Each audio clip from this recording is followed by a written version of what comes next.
our previous class, we worked with the logarithms, the simplification of logarithms, dividing, and so forth. Now we've got a condition which is different from the simplification, but now we are finding the value of x, finding the value of the unknown. It means you are now solving the logarithmic equations. So before you talk about the questions that we are given, what we need whenever you're to solve the logarithmic equations is that the first thing, you are supposed to have a single log, express whatever given condition that you have or whatever part that you are given as a single log. So express the logs, the given logs. Let us just say the given logarithms in this case. So we are going to express the given logarithms as single logs. As single logarithms. All right. So expressing as a single log, I'm talking about on a condition like maybe you are adding or subtracting, meaning to say you have to go back to the laws of logarithms. If you are adding the logarithms, provided that the bases are the same, in this case, we are referring in base of 10, you are going to combine to obtain a single logarithm, that is log mn in base of the common base that you be given. If you are subtracting, you are supposed to do the same thing, provided that the bases are the same. You are going to divide the numbers under the same base. That is what I'm trying to say. The first thing, you are supposed to express whatever condition that you have as a single log. So this is what you refer to as a single log. After expressing the given single log, it's now a single log, just like this, but this one you don't need to change it because it's already a single log, this one. So if you have got a condition like this, it's an advantage.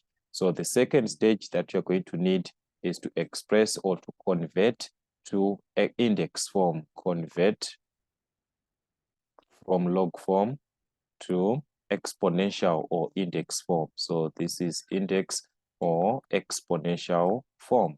So that is what you're going to have at the end.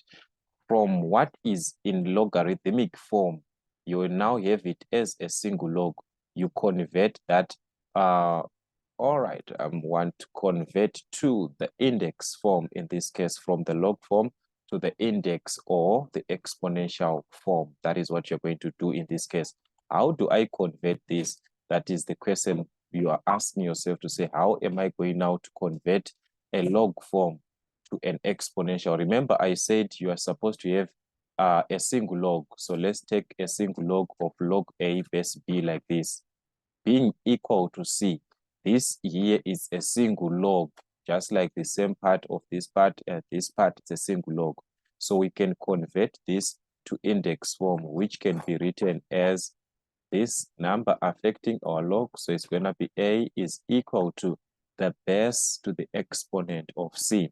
So that's B to the exponent of C. I explained this part in our previous class. So this conversion is very, very important, or very, very useful whenever you have to solve your logarithmic equations. Then after you have this in index form or in exponential form, the next thing is to solve for the unknown. Solve for the unknown. Remember, in the index form, you can be able to play around the equation in index form. You can solve whatever that you, whatever way. Remember, in index form, we've got a concept that if the bases are the same, if x to the exponent of A is equal to x to the exponent of B, if these bases are the same, therefore it means the exponents are the same. A will be equal to B. So it's an advantage for us to work with something that is in exponent form than to work with something in log form. That's why we have to change to the exponential form. All right, so let's consider first question that we are given here. Given the logarithm on question number 18, we are going to start with the 18. The logarithm of 16 in base of x is equal to 4. Find x, the logarithm of 16. So that is the first question that you're going to consider, where we are given the logarithm of 16 in base x is equal to 4. All right. So this one is a single log. What we need is to convert. Remember our conversion. Let us write it here. Log A base B is equal to C. We said this can be converted to index form, where we are going to have this as A is equal to b to the exponent of c. This is in index form. So meaning to say that we can be able to convert this. This is representing our a, this is our b, this is our c. So that is the idea there. So meaning to say here we are going to have 16 is equal to x to the exponent of 4, the base to the exponent. So it's x to the exponent of 4 like this. So there we are supposed to solve for x.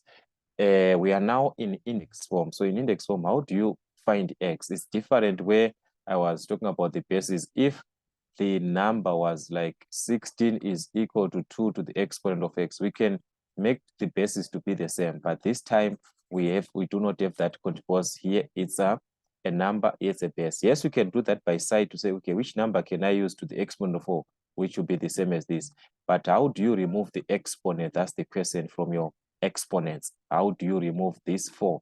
You multiply by its inverse. So you need the inverse of the exponent in this case, which is the inverse of the power that you are given. And the power that we have here, it's a 4.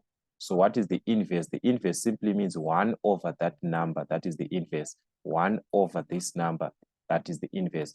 So finding the inverse of 4, we are going to multiply each part by the inverse. 1 over 4.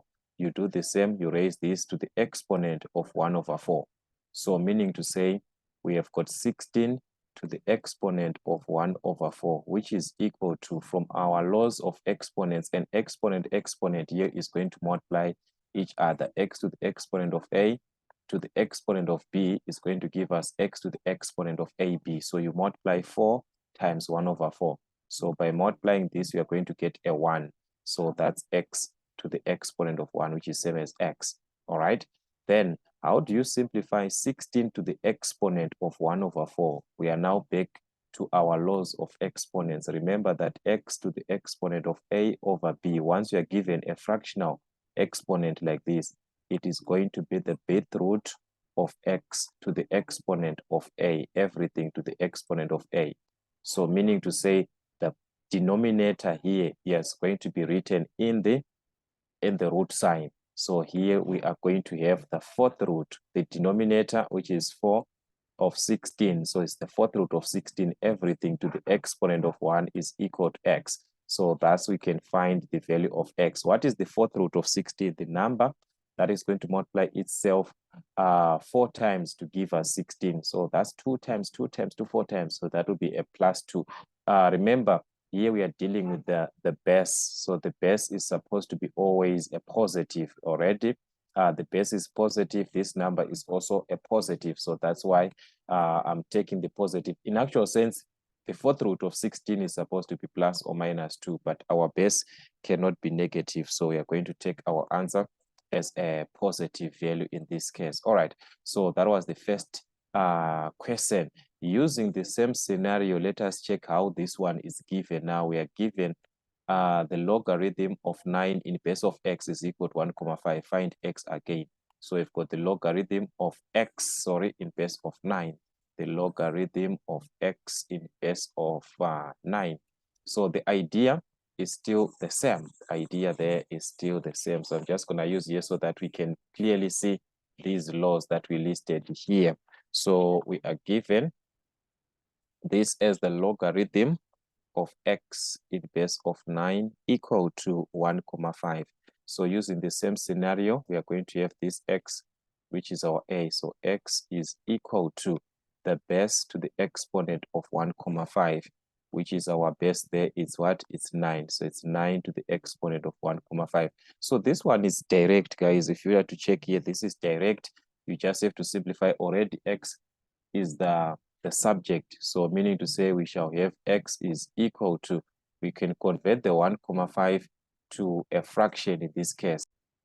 So the 1,5 here is going to give us 3 over 2. 1,5 is same as, remember, we have got one decimal part here, one digit after the comma. So that means it's going to be 15 over 10, which will be 3 over 2. So this is same as 9 to the exponent of 3 over 2. So we apply the laws now. So you check what this one is different from what we had previously, where x was on the exponent. This one, the x is just direct. So you just work, already x is the subject. You want x, so simplify the other hand.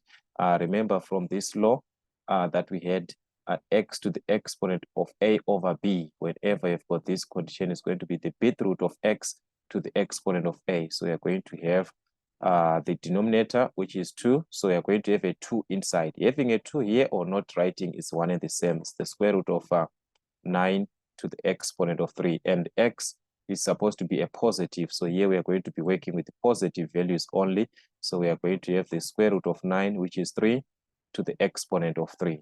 So to find x, that will be a 27. 3 times 3 times 3 times 3. So that is it.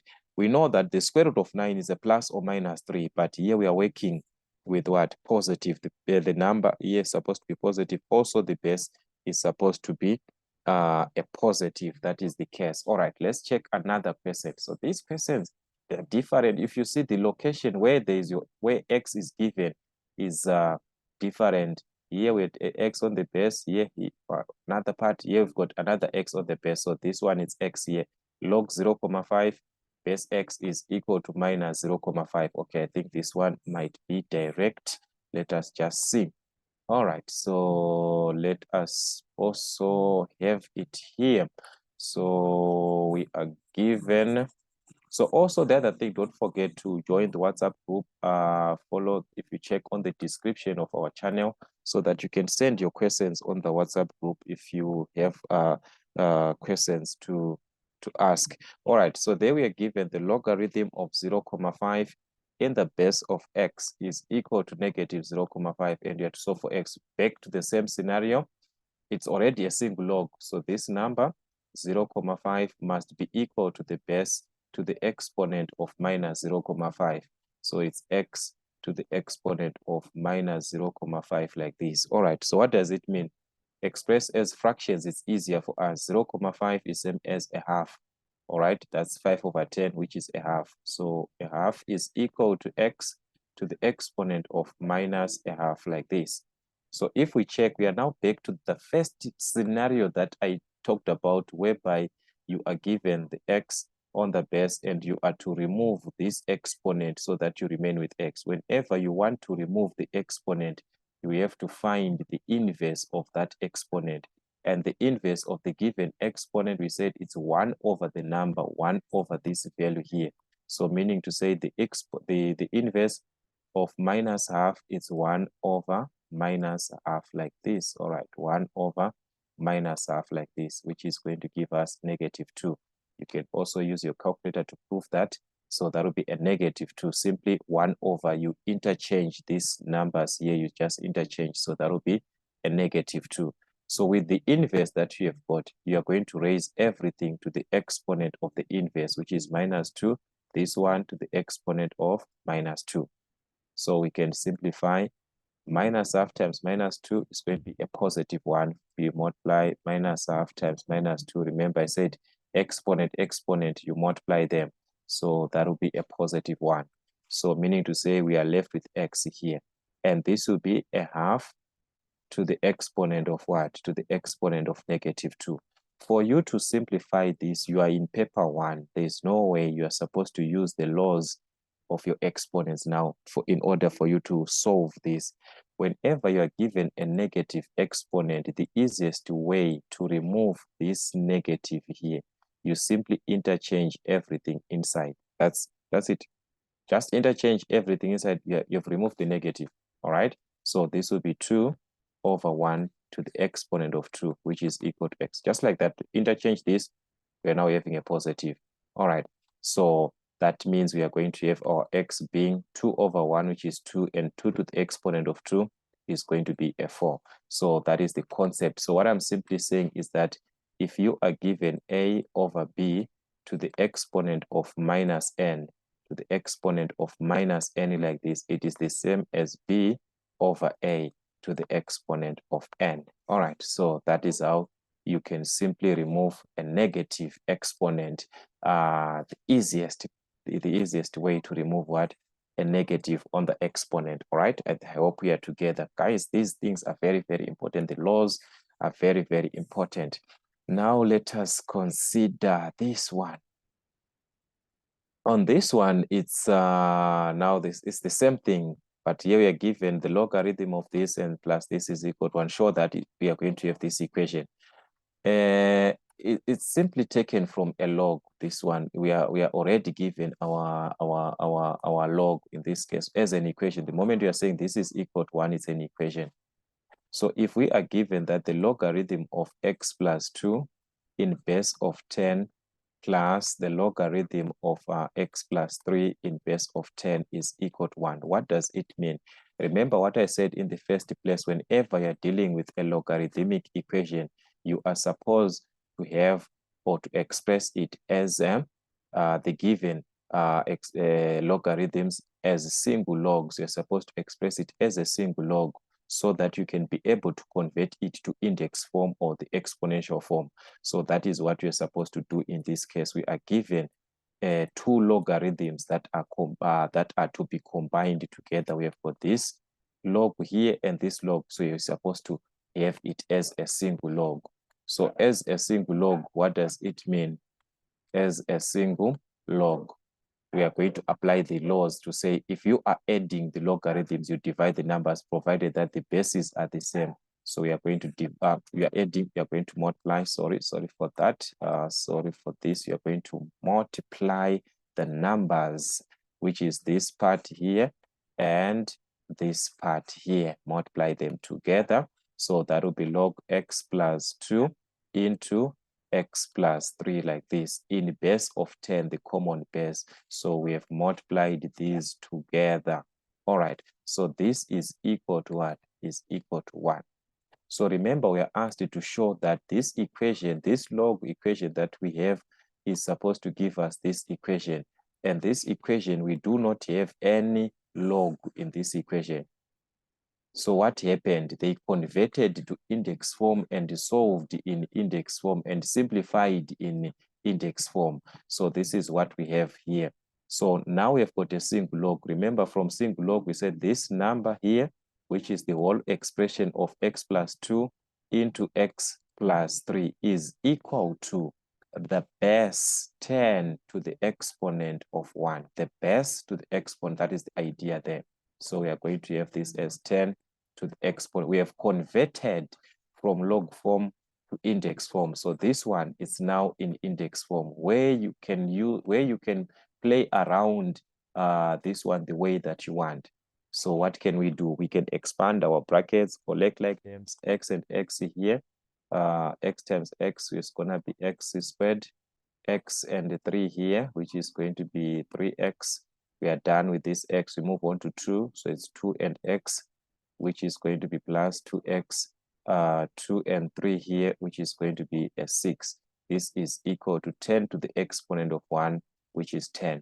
So definitely we can transpose the 10 to the other side. Since this is a quadratic equation, we are supposed to have one side equal to 0. So that is collect like terms, x squared, 3 and 2, that will be a 5x. 6 minus 10, this is a positive. So the moment you transpose to this side is going to be a negative. So it's 6 minus 10, which is going to be a minus 4 in this case. All right, so that will be minus 4, and we are left with nothing on this side. So this will be equal to 0. So that is the equation that you're asked to show. So that is this part we have shown. What they are asking us to do to show that is going to reduce to this part. Then now they're saying solve this equation giving your answers correct to 2 decimal places. Explain why the positive value of x satisfies the logarithm of this. All right, this one is now something else. So they are asking us now from this part that we are given, we are supposed to solve this equation. All right, so how can we solve this equation? We can check if we've got factors. If we don't have factors, then we can use the formula. Multiply this and this, that will be -4. We don't have factors of -4 that we can add to 5. So meaning to say factorization does not work. We are going to use the formula. So use the quadratic formula for completing the square. So we are going to use the quadratic formula or completing the square in this case. All right, so remember our quadratic formula said that x is equal to minus b plus or minus the square root of b squared minus 4ac, everything over 2a in this case, whereby we are going to have this as our a, the coefficient of x as our b, the constant as our c.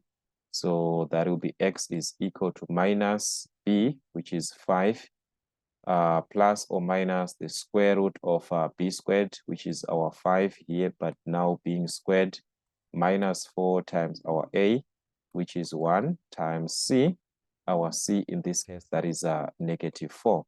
All right, so we divide everything now by 2 times a, of which our a here is a 1. So that is the simplification of your formula.